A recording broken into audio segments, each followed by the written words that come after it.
Allah Subhanahu wa taala atas segala nikmat yang Allah berikan kepada kita, baik itu nikmat berupa kesehatan atau nikmat berupa waktu, usia, dan yang paling berharganya adalah nikmat berupa hidayah, taufik dari Allah Subhanahu wa taala. Dan ketaatan-ketaatan kepada Allah, kita masih melaksanakan ibadah-ibadah kepada Allah di bulan yang mulia ini. Semoga Allah Subhanahu wa taala menambahkan kepada kita taufiknya, dan semoga Allah menerima semua amal ibadah kita. Innahu waliyyu dzalik wal qadiru alaih. Para jamaah rahimani wa rahimakumullah, sejenak kita di sore hari ini selagi menunggu waktu berbuka, maka kita manfaatkan untuk mengkaji beberapa perkara-perkara yang penting di dalam agama kita, yang semoga Allah Subhanahu wa taala menambahkan kepada kita ilmu yang bermanfaat. Tema pembahasan kita pada sore hari ini adalah al-akhta' asy-syai'ah fi syahri Ramadan, atau kekeliruan-kekeliruan, kesalahan-kesalahan yang umum tersebar atau dianggap lumrah oleh sebagian orang di bulan Ramadan ini. Karena waktu kita ringkas, maka langsung saja kita sampaikan poin-poinnya. Kekeliruan yang pertama, al-khata'ul awal. Sebagian orang menganggap bahwasanya puasa itu hanya sebatas menahan diri dari makan dan minum. Hanya sebatas itu puasa itu. Ini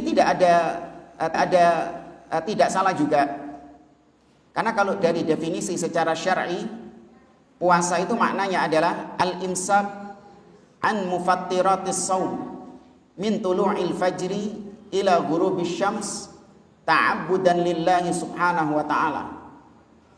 Memang puasa itu maknanya adalah menahan diri dari pembatal-pembatalnya, terhitung sejak terbitnya fajar sampai terbenamnya matahari dalam rangka ibadah kepada Allah Subhanahu wa taala. Sehingga orang ketika berpuasa, dia mencukupkan diri untuk tidak makan, tidak minum sampai maghrib.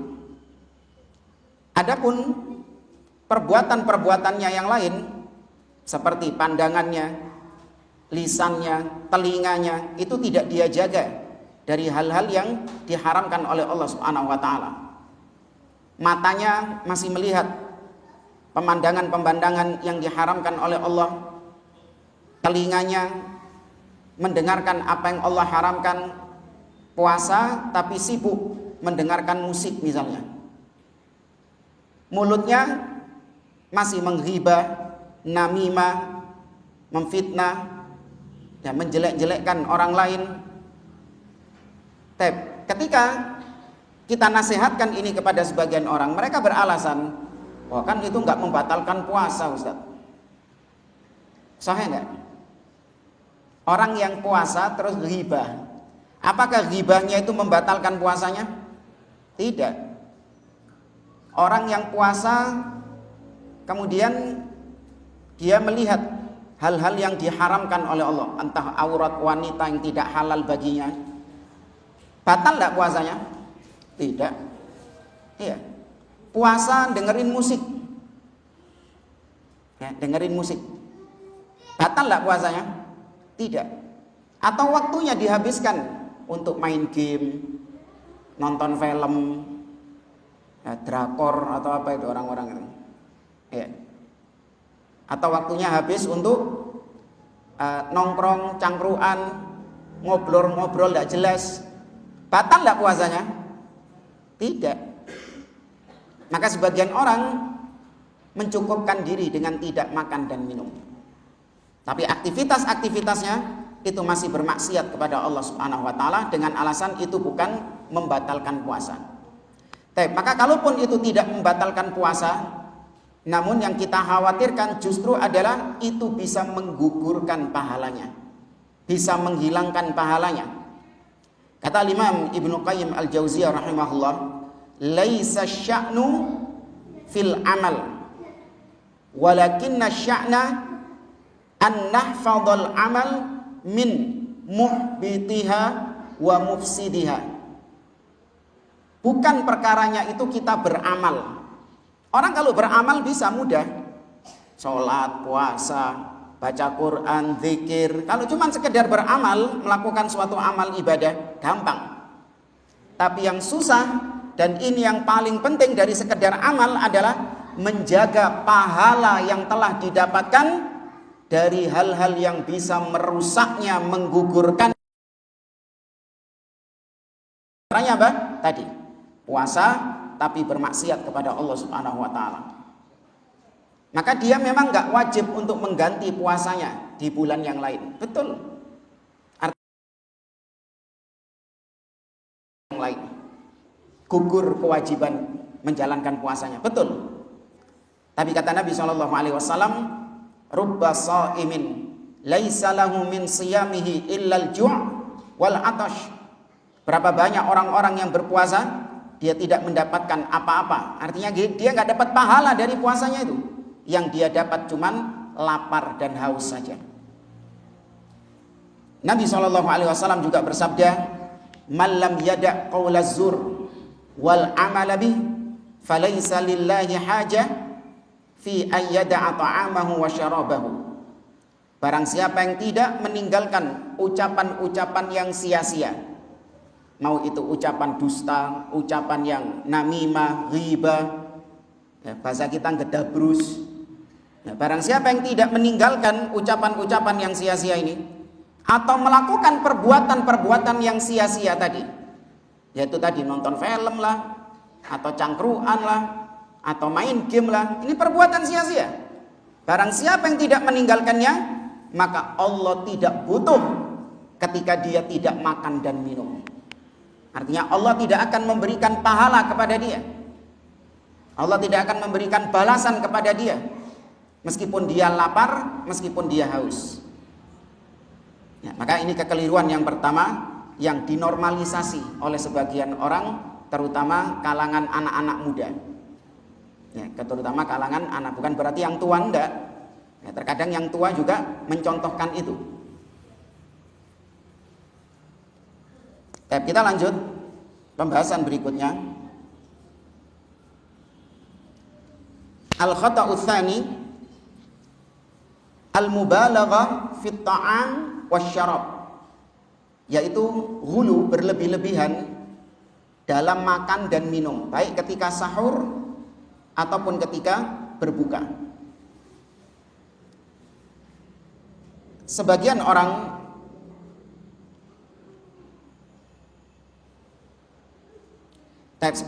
menganggap bahwasanya ketika berbuka puasa itu adalah waktu untuk balas dendam, sehingga dia persiapkan berbagai macam makanan-makanan, berbagai macam minuman-minuman. Ketika tiba waktunya berbuka, dia habiskan makanan-makanan dan minuman secara berlebihan. Padahal yang diajarkan oleh Nabi SAW tidaklah demikian. Demikian juga Allah Subhanahu wa taala mengajarkan kita untuk makan dan minum dengan sederhana, tidak berlebih-lebihan. Allah misalnya berfirman dalam surat Al-Furqan,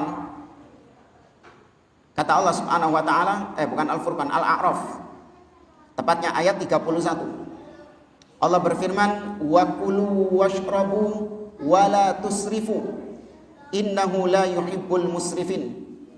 Makan dan minumlah kalian, tapi jangan kalian israf. Yaitu israf, melebihi apa yang memang dibutuhkan, melebihi apa yang memang diperlukan. Kita butuhnya hanya beberapa butir kurma mungkin ketika berbuka, hanya beberapa teguk air saja, sudah, itu sudah cukup untuk berbuka sebenarnya. Namun terkadang orang-orang memakan dan meminum melebihi dari apa yang dia butuhkan. Sehingga apa dampaknya bagi kesehatan? Ya, kalau bagi kesehatan itu dampaknya bisa menyebabkan orang tersebut malas, ngantuan, apalagi jamaah, cepat capek, belum lagi gula darah meningkat, kolesterol, asam urat, sembarang macam. Sudah betul ketika puasa itu tubuh menetralisir ya semua penyakit-penyakit yang ada itu. Ya gulanya mulai turun. Ketika puasa kan gitu. Kolesterolnya turun, mulai normal. Dadak waktu berbuka balas dendam, mudah mah.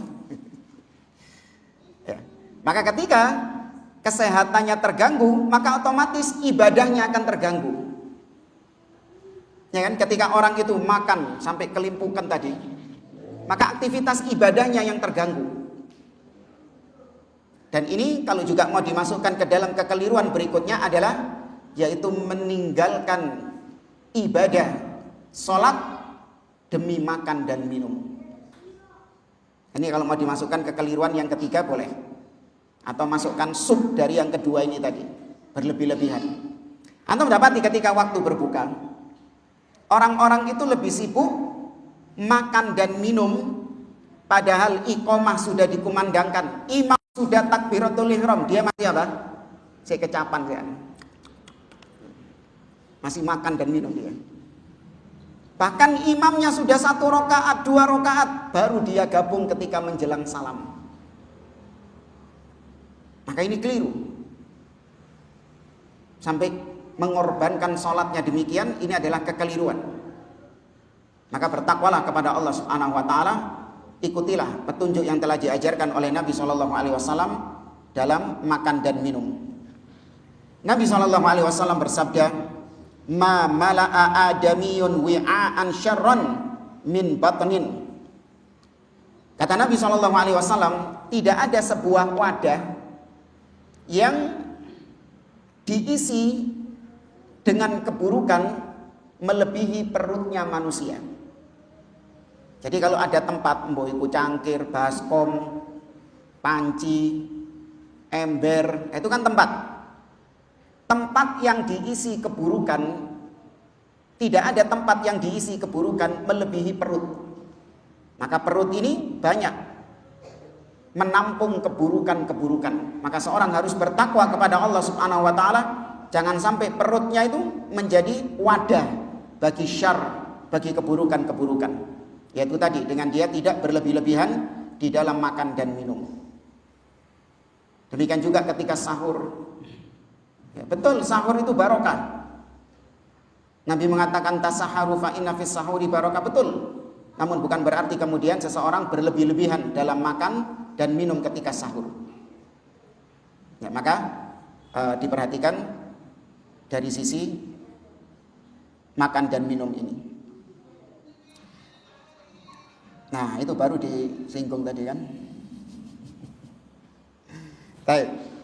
Kemudian yang ketiga, takhirul fitri wa ta'jilus sahur. Di antara kekeliruan sebagian orang adalah mengakhirkan berbuka dan menyegerakan sahur. Padahal kebalik. Harusnya apa? Mengakhirkan sahur dan menyegerakan berbuka. Nabi SAW mengatakan, la yazalun nasu bi khairin ma ajjalul fitrah wa akharu as-sahur. Manusia itu senantiasa dalam kondisi baik tatkala mereka mengakhirkan sahur dan menyegerakan berbuka. Sebagian orang min babil ihtiyat, karena kehati-hatian kata mereka, maka 10 menit sebelum sahur, sebelum adzan subuh, maka kita akhirkan sahur itu. Padahal dia masih mau makan, dia masih punya makanan yang dimakan, dia masih butuh makanan, tapi sengaja dia akhirkan. Ya, sengaja dia akhiri sahur itu 10 menit, 15 menit, atau bahkan setengah jam sebelum adzan subuh, batas terakhir orang makan sahur. Karena namanya puasa itu kan tadi sudah kita sampaikan, min tulu'il fajri, terhitung sejak terbitnya fajar. Itu start bidayatus shaum, startnya puasa. Itu juga menjadi nihayatu as-sahur, batas terakhir sahur, yaitu ketika adzan. Maka sebagian orang menunda dalam rangka kehati-hatian, maka ini menyelisihi sunnah. Sebaliknya juga demikian, ketika matahari sudah tenggelam, Ya, matahari sudah tenggelam, hanya menyisakan sinarnya saja. Ya, tapi benda mataharinya itu sudah tenggelam dari cakrawala. Wis gak ketok maneh wisan matahari ini. Tinggal apa ya? Tinggal cahayanya saja. Maka itu sudah waktu apa? Berbuka. Itu sudah waktu berbuka. Maka silahkan makan dan minum. Tapi sebagian orang menunda. Sik. Ojo, iki sik durung ini belum tenggelam dengan sempurna ini. Terus kapan? Nanti nunggu gelap. Kalau sudah langitnya peteng, langitnya gelap, sudah kelihatan bintang-bintang, itu sudah pasti tenggelam mataharinya. Karena gini jamaah, lagi-lagi pakai akal. Jadi kalau matahari tenggelam, ketika waktu berbuka, kira-kira yang lebih dulu berbuka itu orang yang ini ada gedung, katakanlah gedung 20 lantai. Gedung bertingkat 20 lantai. Yang buka lebih dulu siapa? Orang yang di lantai 20 atau orang yang di lantai 1? Di lantai 20. Yang sing buka disian sapa? Kenapa kok lantai 1? Ini sudah nggak kelihatan. Semakin dia naik, semakin kelihatan mataharinya. Kan gitu. Nah, makanya dalam rangka kehati-hatian, biar sama, baik yang di lantai 1 ataupun yang di lantai 20, itu sama-sama sepakat ijma mataharinya tenggelam, maka nunggu sampai apa? Sampai gelap. Nunggu sampai gelap. Kembalinya ke akal. Padahal ini menyelisihi tuntunan Nabi SAW.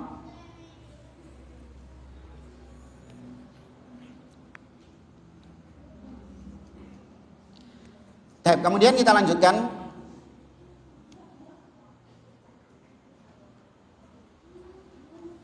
Sekarang al-khata' ar-rabi', kekeliruan yang keempat, yaitu al-ghadab wa su'ul khuluq bi hujjah as-siyam. Seorang marah-marah, muring-muring, atau dia berakhlak dengan akhlak yang jelek dengan alasan saya lagi puasa. Contoh ya, ini sering kita dapat di sebagian orang itu kayak gitu. Dia marah-marah dengan alasan saya ini sedang berpuasa, jadi tolong harap dimaklumi. Artinya saya ini dari tadi lapar, haus, nggak kemasukan makanan. Ya jangan disenggol. Saya ini lagi marah karena puasa. Maka ini aneh. Sebaliknya justru seharusnya puasa itu bisa meredam akhlaknya yang buruk, meredam amarahnya. Bukan kebalikannya. Nabi SAW bersabda, "Fa idza kana yaumu shaumi ahadikum fala yarfuth wala yaskhab." Apabila hari tatkala kalian berpuasa, maka jangan kalian mengucapkan ucapan yang buruk dan jangan kalian marah-marah. Fa in sabbahu ahadun aw qatalahu falyaqul inni mru'un shaim. Kalau ada orang yang mencela dia atau ada yang ngajak gegeran, ngajak berantem, ngajak gelut, maka katakan sesungguhnya aku sedang berpuasa. Maksudnya kata-kata sesungguhnya aku sedang berpuasa ini bukan berarti engkau ae ngenteni buko. Bukan. Maksudnya aku itu bisa saja membalas kedolimanmu kepada aku. Aku bisa saja membalas celaanmu kepada aku. Hanya saja yang menghalangiku untuk tidak melakukan itu adalah karena aku sekarang sedang berpuasa. Itu yang menghalangi aku. Nah ketika berbuka, maka dia sudah terbiasa dengan puasanya itu. Puasa itu memberikan dampak kepada dia sehingga dia tidak menjadi orang yang gampang naik pitam.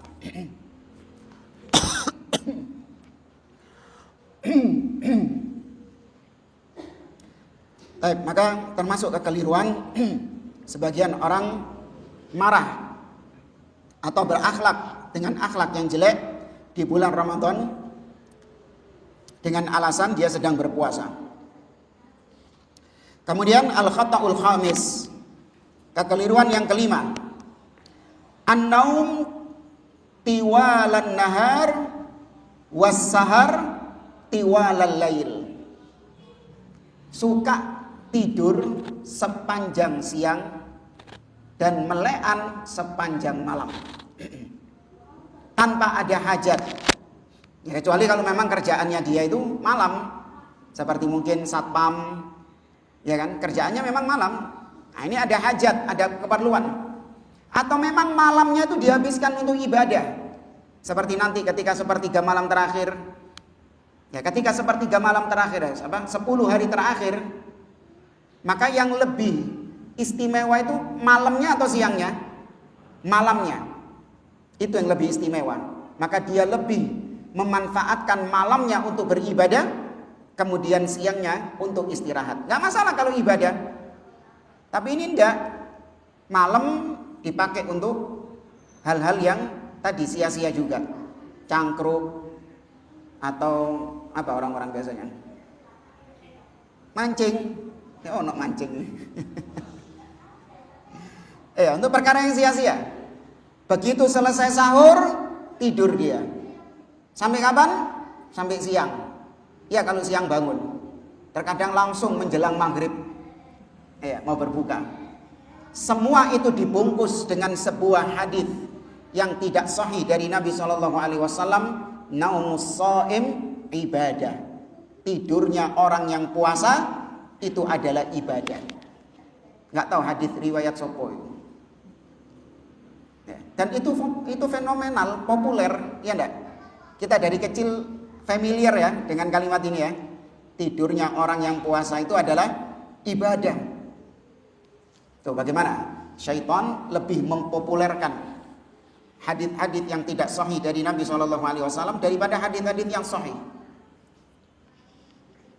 Allah Subhanahu wa taala berfirman dalam surah An-Naba, "Wa ja'alna an-nahara ma'asya wa ja'alna al-laila libasa wa ja'alna an-nahara ma'asya."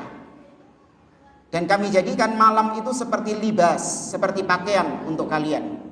Dan kami jadikan siang, nahar, ma'asya, untuk mencari nafkah, untuk bekerja.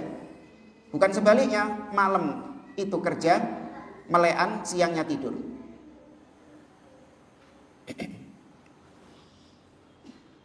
Kemudian jamaah rahimani wa rahimakumullah,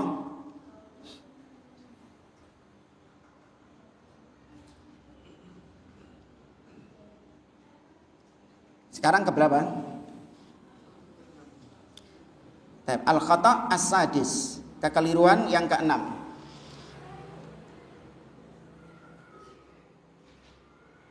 Kekeliruan yang ke-6 adalah i'tiqadu ba'dhin nas an-nasyam ta'dzibun nafsi. Ada anggapan sebagian orang bahwasanya puasa itu adalah penyiksaan terhadap diri. Puasa itu adalah penyiksaan. Sehingga orang kalau puasa tapi dirinya nggak tersiksa, pahalanya kurang. Semakin tersiksa, maka semakin besar pahalanya. Maka untuk supaya hausnya semakin haus, laparnya semakin lapar, maka dia melakukan perkara-perkara yang justru itu menyelisihi sunnah, tapi dianggapnya itu mendatangkan pahala yang besar di sisi Allah karena dia tersiksa gara-gara itu. Yaitu meninggalkan sahur, sengaja nggak mau makan sahur. Atau wisol. Apa wisol? Bukan risol ya, antum kalau jam segini memang kerumunya, pendengaran sudah beda ini. Ngelihat kecoak sudah jadi apa kecoaknya? Jadi kurma sudah. Wisol, apa wisol? Nyambung. Ya, puasa nyambung. Misalnya ini nanti antum sudah maghrib, antum nggak berbuka, tapi antum melanjutkan puasa sampai keesokan hari. Nanti baru dirapel. Bukanya kapan? Besok. Nah, itu laparnya ya kok kira-kira. Sama nggak dengan orang yang puasanya 1 hari? Beda. Jajalan dewe nek gak percaya. Itu laparnya tuh benar-benar luar biasa. Mengkeret perut antum jamaah. Ya, tenggorokan itu juga keringnya luar biasa. Nah, ini kan kondisi tersiksa kan? Nah, ketika Anda kondisinya tersiksa seperti ini, itu diyakini pahalanya semakin apa? Semakin besar. Tambah kurang luwe maneh, tambah telung dino nyambungi. Tambah mengkeret maneh iku wetenge iku. Ya kan? Tambah tersiksa. Semakin besar pahalanya di sisi Allah Azza wa Jalla. Padahal betul nggak kayak gitu jamaah? Nggak ada. Ya, pahala itu bukan tergantung seberapa tersiksanya dia ketika puasa. Tapi besarnya pahala itu tergantung dari yang pertama keikhlasannya kepada Allah, dan yang kedua apa? Ittiba'nya kepada Nabi Shallallahu Alaihi Wasallam. Nah, ittiba'nya kepada Nabi itu mengharuskan dia untuk makan sahur, karena Nabi memerintahkan sahur. Nabi mengatakan tasahharu fa inna fis sahuri barakah. Disuruh makan sahur sama Nabi, bukan malah disuruh nggak sahur, cek tambah luwe, cek tambah ngelak, tidak. Kemudian Nabi melarang, nahan Nabi sallallahu alaihi wasallam anil wisol. Nabi melarang untuk puasa wisol, puasa yang nyambung. Nggak boleh sama Nabi sallallahu alaihi wasallam. Maka yang terbaik adalah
tiga hal yang mubah sebenarnya. Antum ini sekarang ini, kalau mau berjemur di tengah terik matahari, tapi bukan dalam rangka ibadah, dalam rangka untuk supaya kulit antum eksotis misalnya, padahal ya wis eksotis gitu loh. Boleh enggak? Hah? Hah? Boleh jemaah. Ya kan malah sehat gitu kalau pagi misalnya jam 8, jam 9, orang-orang kan berjemur. Ya kan? Boleh, bukan dalam rangka ibadah. Kemudian orang mau berdiri, nggak mau duduk. Berdiri dia. Kenapa? Karena kalau duduk, kebanyakan duduk nanti apa? Ambeyannya kumat atau apa lagi? Boyoke kumat tau apa? Nggak wis, aku tak ngadeg ae wis. Boleh enggak? Boleh, bukan dalam rangka ibadah. Atau orang mau diem saja, wis saya mending diem, saya nggak mau ngobrol.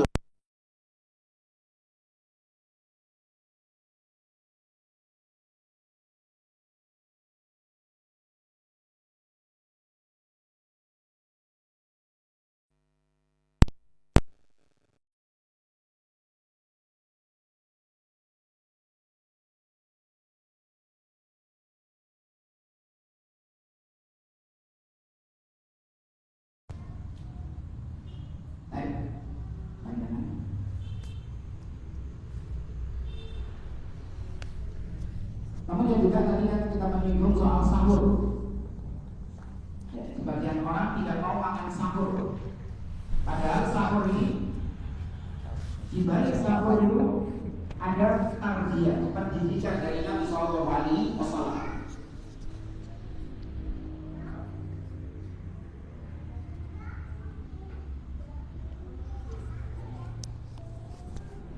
Ada pendidikan dari Nabi Shallallahu Alaihi Wasallam dalam al-wala wal bara', yaitu agar kita tidak tasyabbuh dengan orang-orang kafir.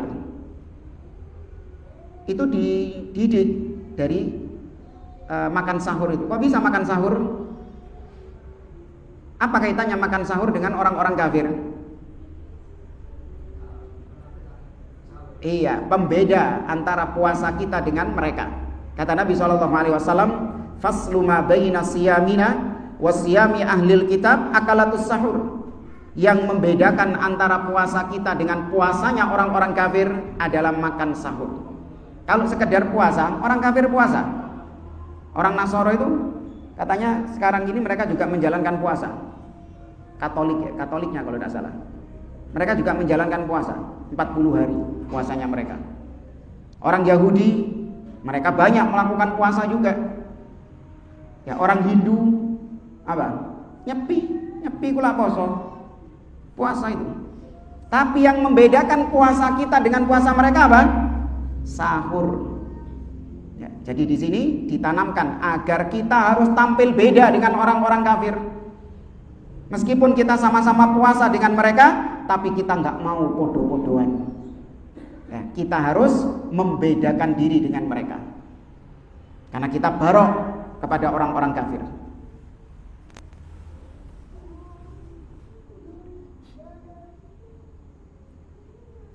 Kemudian yang berikutnya,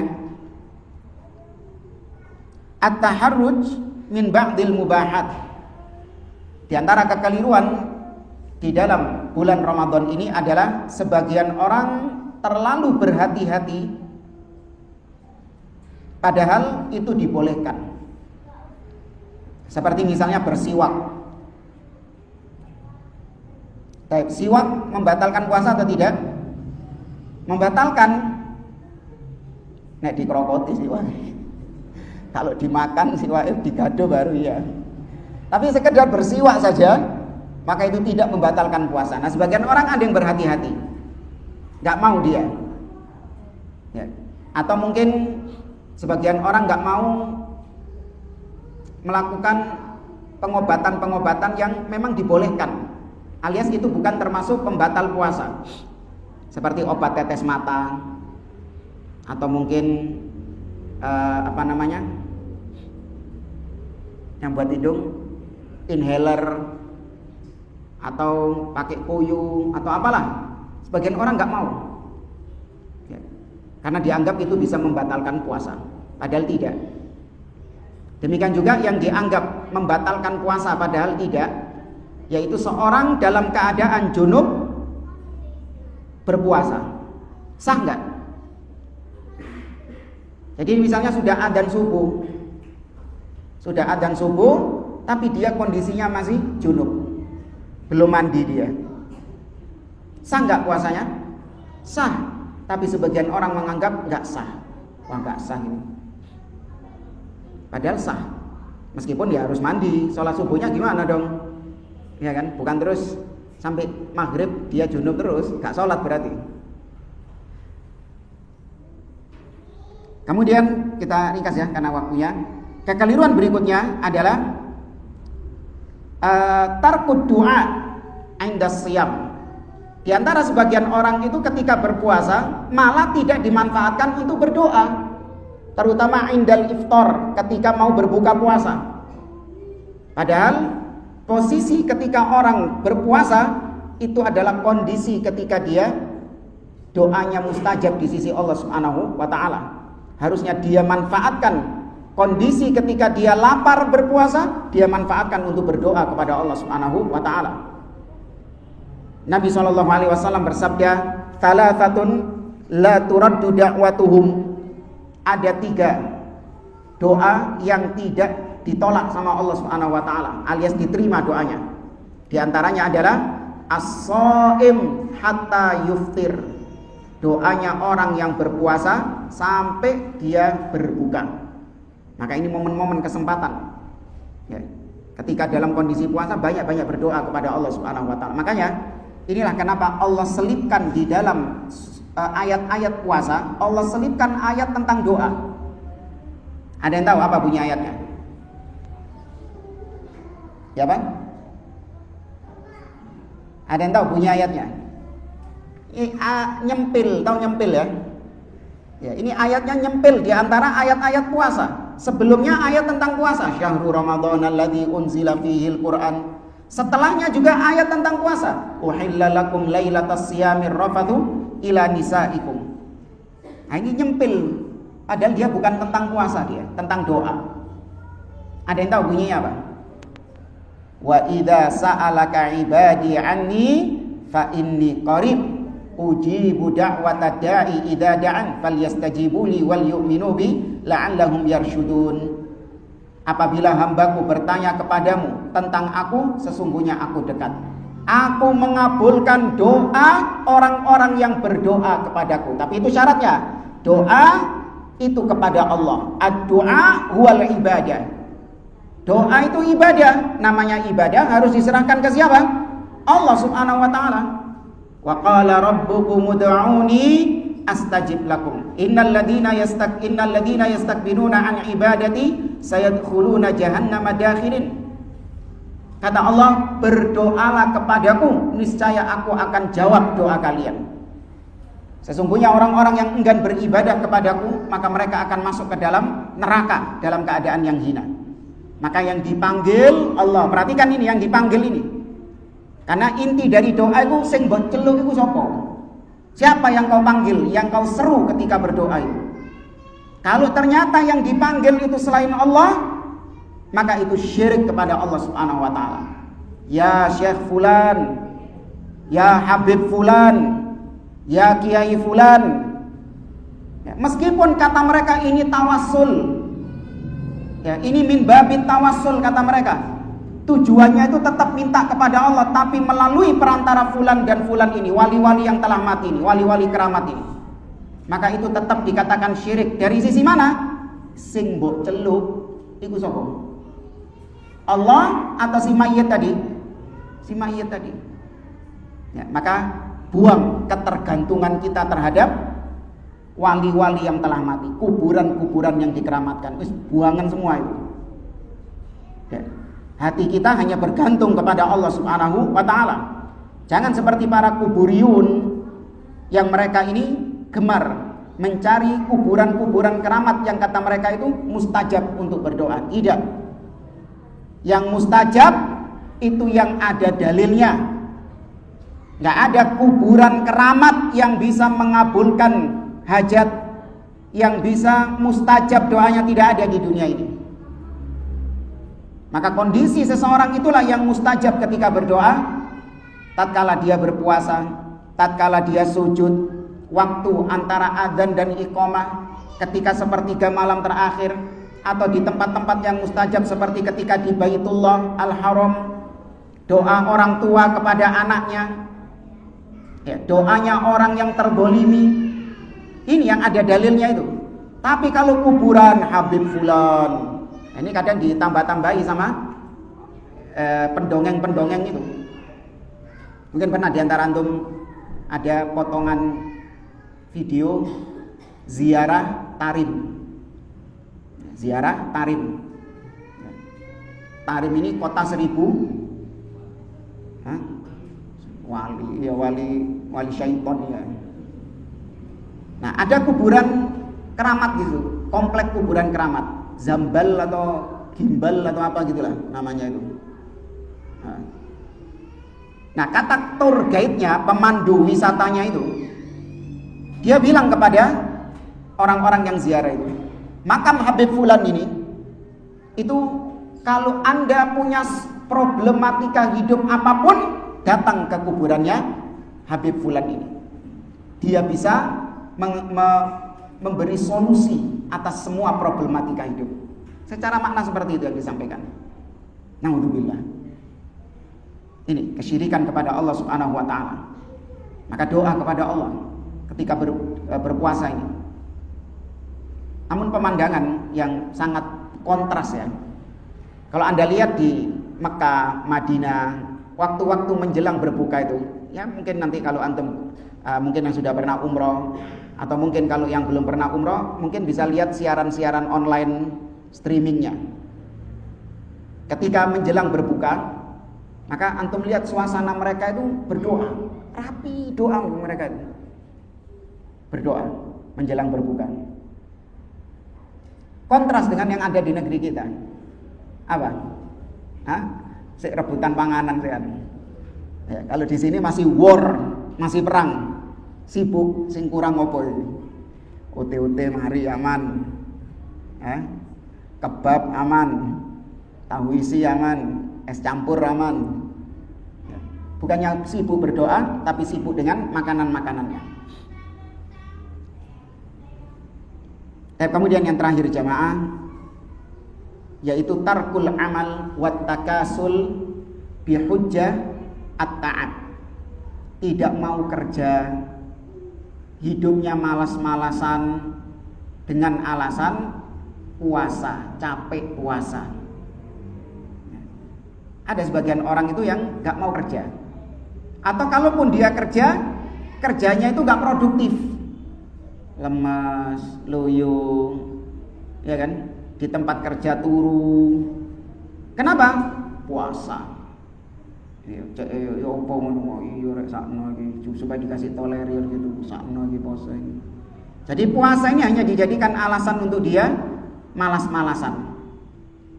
Padahal kalau Anda lihat dalil-dalil di dalam Al-Qur'an, dalil-dalil dari Nabi SAW, justru Nabi menjalankan puasa itu ketika kondisi-kondisi yang sulit.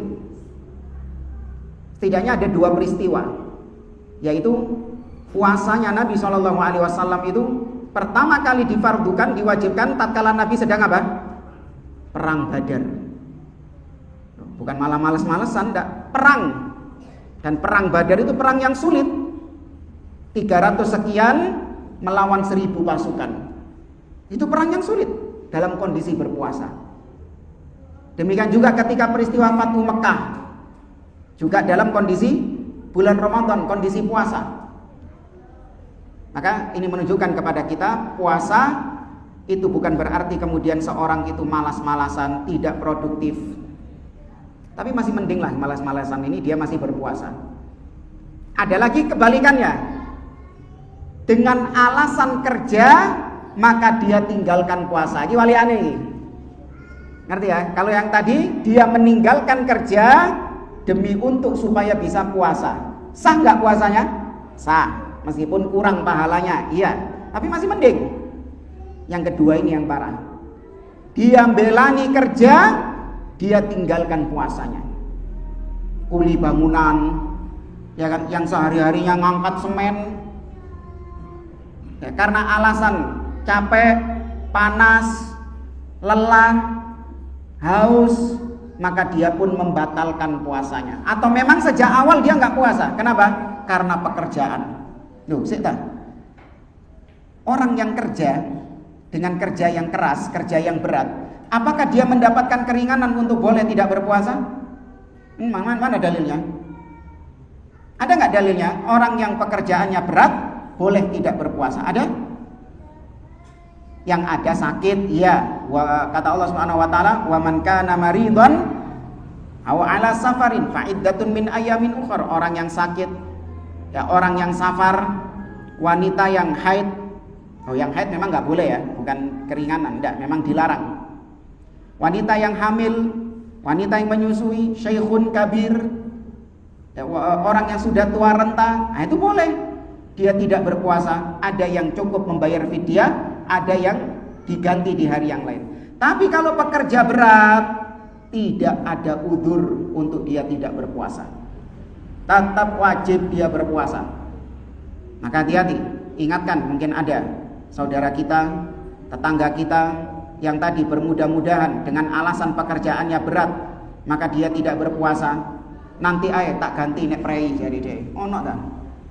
Ya, nanti saya puasanya kalau sudah liburan.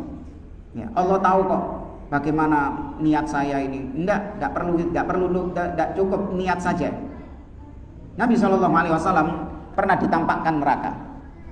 Beliau mengatakan, fantalaqa bi fa idza ana biqaumin mu'allikina bi'araqibihim musyaqqaqatan ashdaquhum tasilu ashdaquhum daman.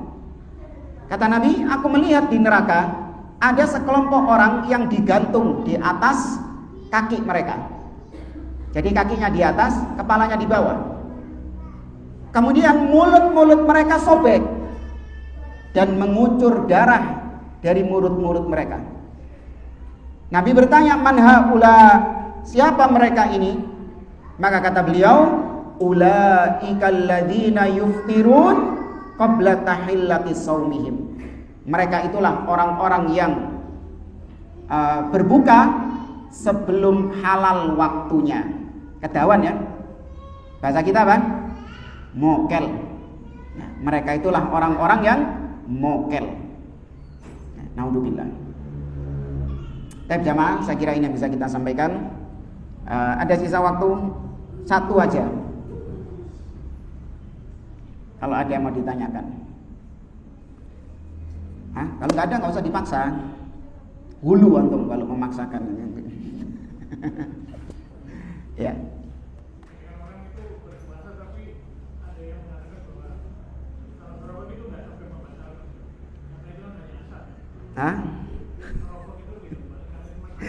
Ini masuk juga ini kekeliruan sebagian orang ini, yaitu menganggap rokok itu tidak membatalkan puasa karena rokok itu hanya asap. Maka balik saja, ya sudah kalau gitu nggak usah ngerokok, cukup ngirup udara saja. Paham maksudnya ya? Iya, jadi memang ada yang beranggapan ngerokok itu seperti kita ngisep udara biasa, gitu. Ya sama seperti itu. Boleh nggak? Antum batal nggak puasanya kalau anak tadi melakukan seperti itu, batal nggak? Gitu. Nafas kan itu kan, menghirup udara, menghembuskan, menghirup udara, batal nggak puasanya? Nah, kata mereka rokok juga gitu hakikatnya, menghirup udara kemudian dihembuskan. Nah, balik aja kan ini dalil longor-longoran kan? Tahu longor-longoran? Ini kan goblok-goblokan. Nah, nggak apa-apa goblok-goblokan pisan. Nek ngono aja rokokan. Paham ya? Jangan rokokan, cukup ngono tok ae wis. Gak usah tuku rokok enak murah. Kalau dia bilang enggak, beda. Kalau cuman gitu tok, enggak ada rasanya. Berarti kan apa? Beda, enggak bisa disamakan berarti. Kalau kau cuman ngirup udara enggak ada rasanya. Ya kan? Tidak ada efeknya di tenggorokan. Bahkan tidak ada efek rileks. Nah, antum kalau nafas sekarang ini, orang perokok sekarang ini nafas, tidak ada efek rileks, tidak memberikan relaksasi.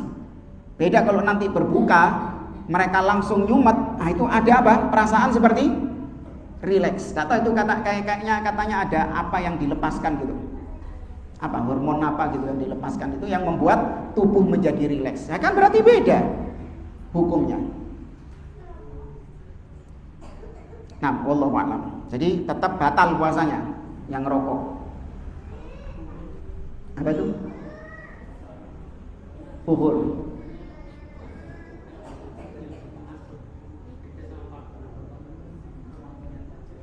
Ya buhur itu tujuannya adalah untuk wewangian, bukan untuk dikonsumsi. Paham ya? Gak ada orang itu kemudian nyumet buhur, kemudian Nggak ada. Bukhur itu tujuannya adalah untuk mengharumkan ruangan itu. Adapun yang terhirup itu adalah konsekuensi daripada apa yang sudah ditebar tadi. Paham ya? Jadi dampak yang terhirup itu adalah dampak, bukan tujuan. Beda sama rokok. Rokok itu apakah disumet terus ditinggal, ruangannya bau rokok, baru dia menghirup? Atau memang asapnya itu yang menjadi tujuan? Asapnya memang menjadi tujuan. Paham bedanya ya? Bingung jamaah? Saya ulangi. Kalau bukhur, dupa, dia itu tujuan utamanya adalah mengharumkan ruangan. Ya kan? Untuk menjadikan ruangan itu wangi, harum. Adapun yang terhirup itu adalah dampaknya saja, bukan tujuannya. Paham? Yang terhirup itu adalah dampaknya, bukan tujuannya. Berbeda dengan rokok. Kalau rokok itu memang tujuannya apa? Dihirupnya itu, asapnya itu memang sudah tujuannya. Goalnya itu memang adalah asapnya itu tadi. Dan tidak ada tujuan untuk supaya ruangannya bau rokok, tidak ada.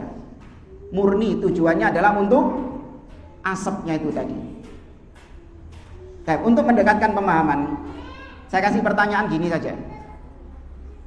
Dokter melakukan operasi amputasi kepada pasien yang sudah kena diabetes parah, ya, naudzubillah, nas'alullaha al-afiyah. Tujuan dokter itu apa? Memutus kaki orang ini, atau tujuannya adalah menyembuhkan penyakitnya, mengangkat penyakitnya? Tujuannya apa? Tujuan dokternya itu loh, amputasi itu tujuannya apa? Tujuannya memang ngilangi sikile drijine wong iki, atau tujuannya untuk mengangkat penyakit orang ini? Mengangkat penyakit. Sedangkan memutuskan kakinya itu adalah dampaknya, efeknya. Kecuali kalau dokternya memang dendam sama pasiennya, lain lagi. Dokternya memang gemes sama pasiennya, ini musuh bebuyutan. Iku loro poae pokoknya amputasi itu. Ya. Dok, saya sakit perut, oh amputasi itu sudah. Nah, itu memang tujuannya. Ya, tujuannya memang menghabisi pasiennya itu. Tapi nggak ada. Dokter itu ketika mengamputasi tujuannya adalah mengangkat penyakitnya. Adapun menghilangkan anggota tubuhnya itu dampak yang nggak bisa dihindar, nggak bisa dihindari. Mau nggak mau memang harus direlakan supaya tidak menggerogoti bagian tubuh yang lain. Ya, afanillahu wa iyyakum. Tapi saya cukupkan sampai di sini. Kurang lebihnya mohon maaf. Kita akhiri majelis kita. Subhanakallahumma wa bihamdik, asyhadu an la ilaha illa anta, astaghfiruka wa atubu ilaik. Assalamualaikum warahmatullahi wabarakatuh.